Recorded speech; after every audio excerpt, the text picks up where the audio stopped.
Welcome into One of One Sports, the only one for your original sports takes, commentary analysis, and of course predictions. Today we continue the college football prediction series by giving every SEC team's record prediction for 2025. Let's get into it.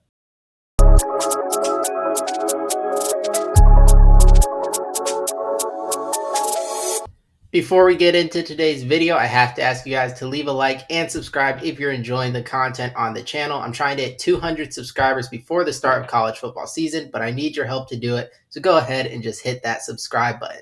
Now, without further ado, let's get started. All right, so if you've seen any of the other versions, I'm just going to go through each team's schedule one at a time, and I like to start with the teams I don't think are going to be as good. One of those teams is going to be the Kentucky Wildcats. Now, under Coach Stoops, they've been successful, especially by Kentucky standards, and had been, a pretty good team over the past few years. But last year, it really fell off. And then with all the exodus, they had guys like Dane Key, Barian Brown. You lose so much. I'm not that confident in Zach Calzada as quarterback, and I think they're going to be one of the weaker teams in the SEC. I still think you beat Toledo, but I don't think you beat Ole Miss 2 years in a row. You beat Eastern Michigan. South Carolina and Georgia, I think both are really good teams, top 25 caliber teams, maybe playoff caliber teams. So I think you lose both those on the road. Texas, one of the better teams of the conference. I think I'm going to give you the Tennessee upset. I think Tennessee's going to take a step back this year, and I think Kentucky, I think they're going to win a conference game, and I don't think it's going to be Auburn. I'm between either the Florida or Tennessee game, but I think Tennessee's slightly worse than Florida this year, and I'm going to give Kentucky that win. But other than that, like road games against Auburn, Vanderbilt, Louisville, I think you're losing all those, and you finish 4-8, another rough season for the Wildcats. Next, I'm going to do the Mississippi State Bulldogs, who were really bad last year, and I don't think it's getting much better. Blake Shapen, I think, is a decent quarterback, but I don't see much promise for this team. I think you lose the Arizona State game out of conference, win the rest, and then there's no one that I think is really an advantage game for Mississippi State. Like A&M on the road, Florida on the road, Texas too good, Arkansas, Georgia. The only one that I'm like is the Tennessee because you get them at home. But no, I think Tennessee is beating you, and I don't think you're going to win a conference game this year. I have the Bulldogs going 0-8, and yeah, there are going to be probably some changes coming to Starkville. Next up, we can do the Arkansas Razorbacks, who have a talented quarterback in Taylor Green, and I think get off to a 2-0 start before losing to Ole Miss. But the rest of the roster, it's not looking great. Like ESPN ranked Arkansas in their top 25 for like the analytical model. I don't really see that. I think you can beat Memphis, lose to Notre Dame, and then you're going to lose Tennessee, lose to A&M. I'll say you beat Auburn at home and you beat Mississippi State. I don't know how that switched accidentally. And then off the bye, LSU and Texas, two really rough games. But to get to bowl eligibility, I think I'm going to have you beating Missouri. The one game that's hard here, I could see it going this way, and you end up 5-7. But yeah, I'm going to go with 6-6 for the Hogs. Then we can do a team that I think a lot of people are expecting to take a step back from last year after they had a surprise year going 7-6. But with Diego Pavia returning, the offensive changes they made last year are still there with guys like Jerry Kill and Eli Stowers being one of the best tight ends in the country. I think they're still going to be pretty good. I do think you get off to a rough start, but the non-conference games outside of Virginia Tech should be pretty easy. You get to 3-2 before you lose to Alabama. You're not beating them twice in a row. LSU is going to beat you, but I think you can beat Missouri. You're losing to Texas, but you win a crucial game against Auburn and lose to Tennessee. So the doors for back-to-back years are going bowling. Obviously, not. It's pretty much just staying level with last season, but for Vanderbilt, I think you'll take that. Next up, the Missouri Tigers, who lose a lot. Brady Cook gone, Luther Burden gone. You bring a guy like Kevin Coleman to be a good receiver, and Bo Perbula takes over at quarterback. I think you got off to a good start. But South Carolina, I think, is a lot better than you this year. Same with a team like Alabama. Auburn on the road is too tough. Off the bye, I'm going to have you beating A&M, but then you finish rough end of the season losing Oklahoma and Arkansas. They're another 6-6 team in the SEC. That's our third straight. Next, I'm moving on to Team Tennessee, who I expect to take a step back. I think Joey Aguilar is a downgrade from Nico Iamaleava. I think the defense is taking a step back. The receivers aren't going to be as good. Dylan Sampson, SEC Offensive Player of the Year, gone. I think it's a team likely to regress.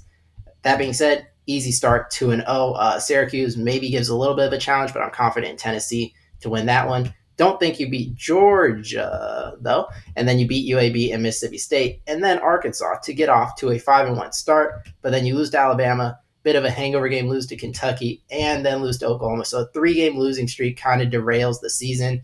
You get back on track beating New Mexico State, but you don't beat Florida, and you finish the season 7-5. I think still like it'll be a disappointing season for you guys, but with the recruiting class coming in next year, there'll still be hope for the program.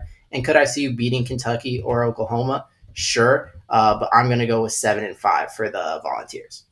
Next up, the Florida Gators, who, with DJ Lagway, are one of the most young and talented teams in the SEC. The O-line looks really good. The D-line looks good. The receivers with Dallas Wilson, Eugene Wilson, Sturdivant looks good. Jaden Ball is a good running back. The talent is there, but the schedule is just brutal. And one of the toughest 3-game stretches in the country of road games, LSU, Miami, and then playing Texas. I do think you can go on the road to beat A&M, beat Mississippi State, but Georgia beats you in the Cocktail Bowl. You lose to Ole Miss, get back against Kentucky, beat Tennessee, and beat Florida State, and you finish the year 7-5. Definitely talented enough to be better than this, but you play just so many good teams on the schedule, maybe the hardest schedule in the country, so you're not able to fully have a record resembling how good the team really is.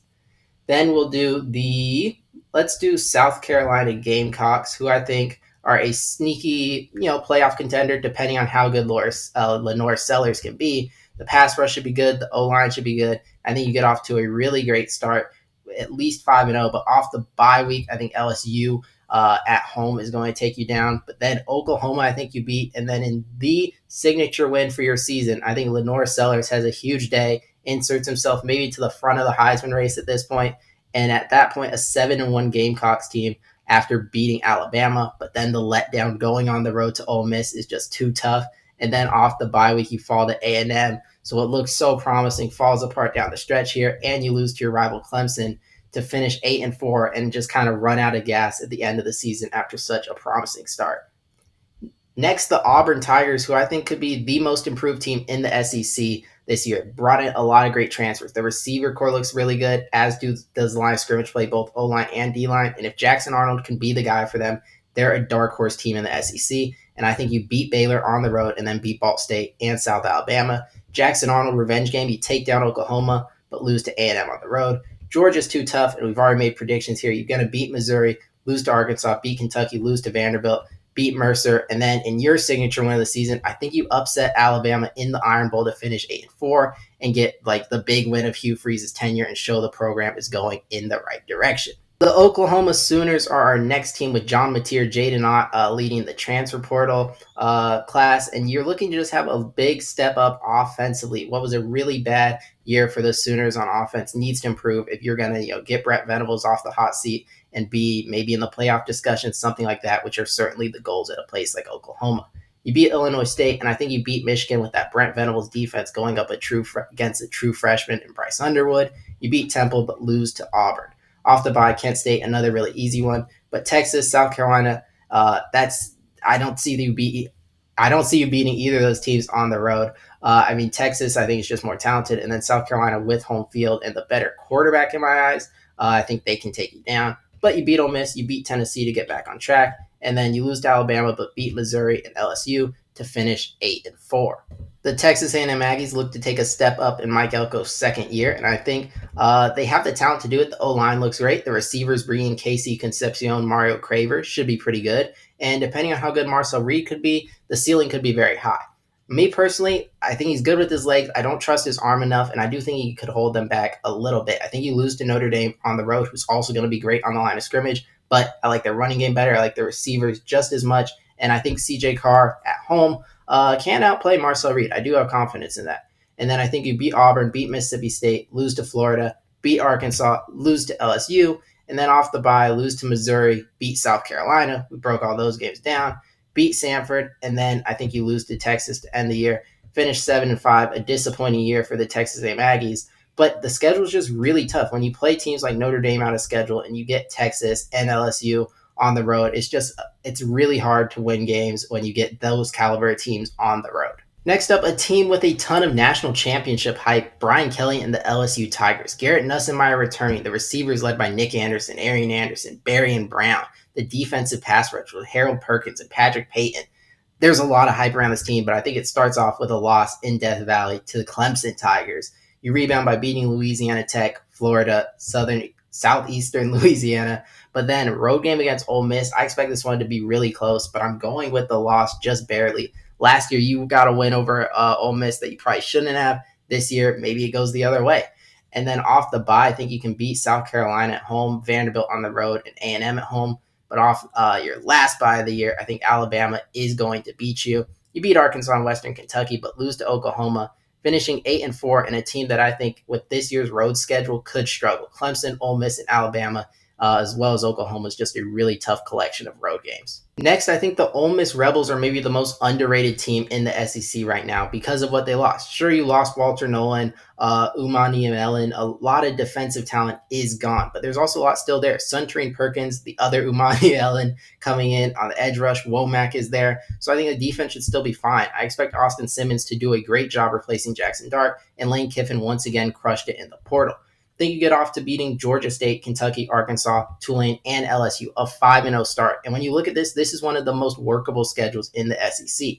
Then you take down Washington State off a bye. This 2-week stretch is going to be really tough. I do think you lose both road games to Georgia and Oklahoma, but then finish strong, taking care of South Carolina and Florida, and beating your rival Mississippi State to finish 10-2, which would be a great year, actually better than last year's team, even though last year's team was probably more talented. And Ole Miss, I think, is probably a playoff team this season. The Alabama Crimson Tide in year 2 of Kalen DeBoer look to improve, actually make the playoff this year. The receiver core, very talented. D-line, O-line, looks really good. I think the question is just how good can Ty Simpson, assuming he's the quarterback, be? And I think as long as you get like average quarterback play, this is going to be a team contending for the SEC title. I think you win all your non-conference games and beat Georgia and actually get off to a 7-0 start before South Carolina pulls the upset. And then off the bye, you win all of it up until the Iron Bowl, where I think you are upset.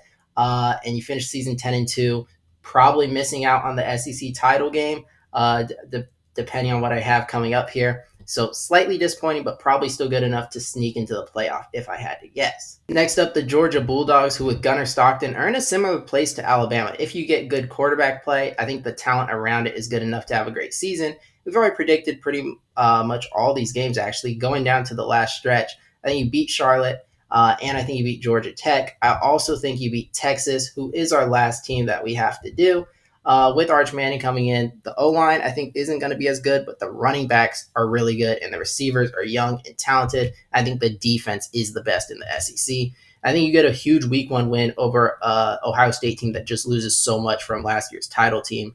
And I think the only time you slip up is in this Georgia game, as we've already predicted all the other wins, which gives us, to recap, Georgia and Texas at the top of the conference at 7-1 in conference play. Then Alabama and Ole Miss at 6-2. LSU, South Carolina 5-3. Auburn, Oklahoma, Florida, A&M 4-4. Tennessee, Vanderbilt, Arkansas 3-5. Missouri 2-6. Kentucky 1-7. And Mississippi State 0-8.